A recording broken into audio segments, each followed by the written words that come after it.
Hi ಸ್ನೇಹಿತರೆ, welcome to our channel Mithun Raj ಅಡಿಗೆ ಮನೆ. ಇವತ್ತಿನ ವಿಡಿಯೋದಲ್ಲಿ ಸ್ಪೆಷಲ್ ಆಗಿ ನಾನು ಹೀರೆಕಾಯಿ ಮತ್ತೆ ಶೇಂಗಾ ಬೀಜನ ಬಳಸ್ಬಿಟ್ಟು ತುಂಬಾನೇ ಸಿಂಪಲ್ ಆಗಿರುವಂತ ಚಟ್ನಿನ ಯಾವ ರೀತಿ ಮಾಡ್ಬೋದು ಅಂತ ಹೇಳ್ಕೊಡ್ತೀನಿ. ಈ ಚಟ್ನಿನ ನಾವು ಫ್ರಿಡ್ಜ್ ಅಲ್ಲಿ ಸ್ಟೋರ್ ಮಾಡ್ಕೊಂಡ್ರೆ 15 ದಿನ ಇಟ್ಟರು ಕೂಡ ಹಾಳಾಗೋದಿಲ್ಲ.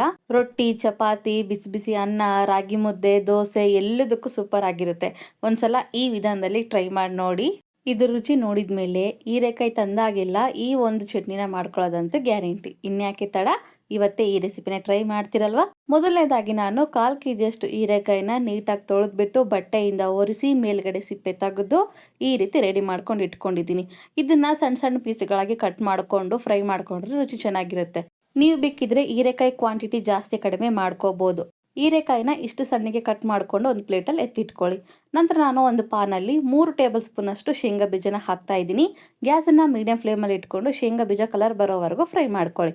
ಅಂಡ್ ನಿಮ್ಮೆಲ್ಲರ ಹತ್ರ ಒಂದು ರಿಕ್ವೆಸ್ಟ್, ನನ್ನ ಚಾನಲ್ನ ಮೊದಲೇ ಬಾರಿ ನೋಡ್ತಾ ಇದ್ರೆ ಪ್ಲೀಸ್ ಎಲ್ಲರೂ ದಯವಿಟ್ಟು ಸಬ್ಸ್ಕ್ರೈಬ್ ಮಾಡ್ಕೊಳ್ಳಿ. ಪಕ್ಕದಲ್ಲೇ ಇರುವಂಥ ಬೆಲ್ ಬಟನ್ನ ಕ್ಲಿಕ್ ಮಾಡಿದರೆ ನಾನು ಯಾವಾಗ ವಿಡಿಯೋಸ್ ಹಾಕಿದ್ರೆ ನೋಟಿಫಿಕೇಶನ್ ಬರುತ್ತೆ.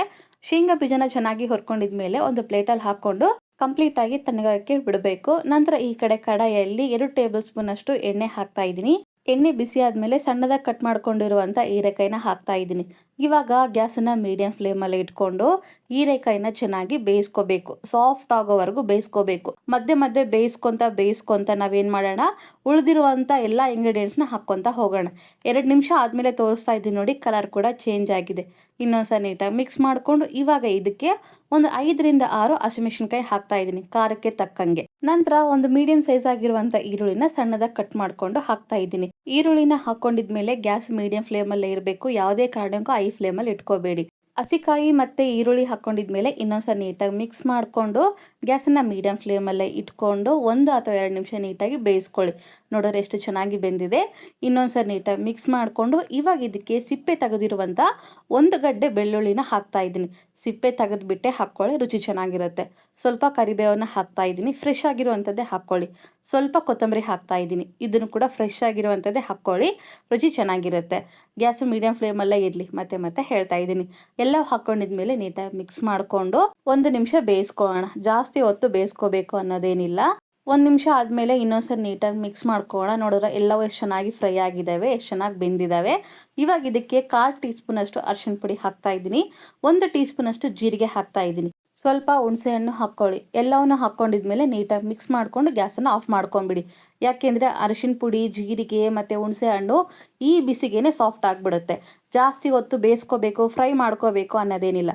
ಅರಿಶಿಣ, ಜೀರಿಗೆ, ಹುಣಸೆ ಹಣ್ಣು ಹಾಕ್ಕೊಂಡಿದ್ಮೇಲೆ ಇಂದಲ್ಲೇ ಮಿಕ್ಸ್ ಮಾಡಿಕೊಂಡು ಗ್ಯಾಸನ್ನು ಆಫ್ ಮಾಡ್ಕೊಂಬಿಡಿ. ಇವಾಗ ಇದು ಕಂಪ್ಲೀಟ್ ಆಗಿ ತಣ್ಣಗಾಗಬೇಕು. ತಣ್ಣಗಾದ್ಮೇಲೆ ಮಾತ್ರ ನಾವು ಮಿಕ್ಸಿ ಮಾಡ್ಕೊಳ್ಳೋಣ. ಕಂಪ್ಲೀಟ್ ಆಗಿ ಕೂಲ್ ಆಗಿದೆ.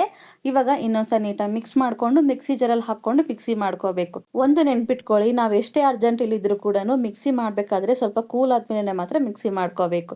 ಎಲ್ಲಾನು ಮಿಕ್ಸಿ ಜಾರಲ್ಲಿ ಹಾಕ್ಕೊತಾ ಇದ್ದೀನಿ. ದಿನಾಲು ಬೇಳೆ, ಸಾಂಬಾರು, ಸಾರು ತಿಂದು ಬೇಜಾರಾಗಿದ್ರೆ ಸ್ವಲ್ಪ ಡಿಫ್ರೆಂಟ್ ಆಗಿ ಹೊಸ ರೀತಿಯಲ್ಲಿ ಚಟ್ನಿ ಮಾಡಿ ನೋಡಿ, ಸಖತ್ತಾಗಿರುತ್ತೆ. ಇದೇ ಮಿಕ್ಸಿ ಜಾರಿಗೆ ಫ್ರೈ ಮಾಡಿರುವಂಥ ಶೇಂಗಾ ಬೀಜ, ಸ್ವಲ್ಪ ಬೆಲ್ಲ ಹಾಕ್ತಾ ಇದ್ದೀನಿ. ಬೆಲ್ಲ ಹಾಕೋದ್ರಿಂದ ರುಚಿನ ಬ್ಯಾಲೆನ್ಸ್ ಮಾಡುತ್ತೆ. ರುಚಿಗೆ ತಕ್ಕಷ್ಟು ಉಪ್ಪನ್ನ ಹಾಕ್ಕೊಂಡು ನೀರು ಬೆರೆಸದೆ ಮಿಕ್ಸಿ ಮಾಡ್ಕೋಬೇಕು. ತುಂಬ ನುಣ್ಣಗೆ ಮಾಡ್ಕೊಳ್ಳೋಕ್ಕೆ ಹೋಗಬೇಡಿ, ಸ್ವಲ್ಪ ತರಿತರಾಗಿರಲಿ. ಈ ಹೀರೆಕಾಯಿ ಚಟ್ನಿ ನುಣ್ಣಿಗೆ ಮಾಡ್ಕೊಂಡ್ರೆ ರುಚಿ ಇರೋದಿಲ್ಲ. ನೋಡಿದ್ರ ಈ ರೀತಿ ಇಷ್ಟು ಮಟ್ಟಿಗೆ ತರಿತರಾಗಿ ಮಾಡ್ಕೊಂಡ್ರೆ ಸಾಕು. ಇವಾಗ ಒಂದು ಬೌಲಲ್ಲಿ ಹಾಕ್ಕೊಂಡು ಸರ್ವ್ ಮಾಡ್ಕೊಳ್ಳಿ. ಬಿಸಿ ಬಿಸಿ ಅನ್ನದ ಜೊತೆಗಾದರೂ ಸರ್ವ್ ಮಾಡ್ಕೊಳ್ಳಿ. ಚಪಾತಿ, ರೊಟ್ಟಿ, ರಾಗಿ ಮುದ್ದೆ ಮತ್ತು ದೋಸೆ ಎಲ್ಲದಕ್ಕೂ ಸಖತ್ತಾಗಿರುತ್ತೆ. ತರಕಾರಿ ಅಂಗಡಿಯಿಂದ ಹೀರೆಕಾಯಿ ತಂದಾಗೆಲ್ಲ ಈ ಚಟ್ನಿ ಮಾಡ್ಕೊಳ್ಳೋದಂತೂ ಗ್ಯಾರಂಟಿ. ಈ ರೆಸಿಪಿ, ಈ ವಿಡಿಯೋ ನಿಮಗೆ ಇಷ್ಟ ಆದರೆ ನನ್ನ ಚಾನಲ್ನ like, share, comment and subscribe ಮಾಡ್ಕೊಳ್ಳೋದನ್ನ ಮಾತ್ರ ಮರಿಬಿಡೋಕಿನ. ಮುಂದಿನ ವಿಡಿಯೋದಲ್ಲಿ ಮತ್ತೆ ಸಿಗ್ತೀನಿ. ಅಲ್ಲಿವರೆಗೂ ಟೇಕ್ ಕೇರ್, ಬಾಯ್.